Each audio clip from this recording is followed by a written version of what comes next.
Everyone, সবাই কেমন আছো? আশা করি সবাই ভালো আছো। তো আজ চলে এসেছি রাস মন্দিরে, যেহেতু মহোৎসব আছে তার জন্য। তো দেখো কত মেলা বসেছে এখানে। তো নাগরদোলা ফাগরদোলা অনেক কিছুই বসেছে। তো ওখানে বসছে। এই হচ্ছে রাস মন্দির এবং আমি ঢুকবো হচ্ছে ভেতরে। দেখো কত ভিড়। তো রাস মন্দিরটা এত সুন্দর, কি বলবো, আর জায়গাটাও খুবই সুন্দর। তোমাদের কেমন লাগছে অবশ্যই কমেন্টে জানিও। এ দেখো আমি ভেতরে ঢুকছি। এবার রাস মন্দিরে ঢুকবো। এই হচ্ছে রাস মন্দিরে কত ভিড় দেখো।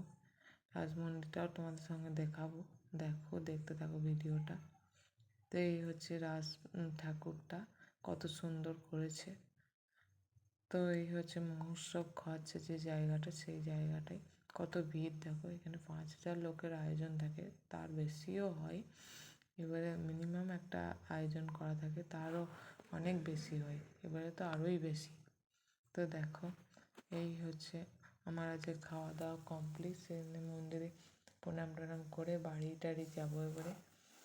তো দেখো, আমি ভাবলাম একটু মেলাটা দেখাই। এই দেখো বসছে এখনো মেলা, আর কত মেলা বসেছে, আরও বসবে, এখনো বসা কমপ্লিট হয়নি। তো থ্যাংক ইউ সবাইকে।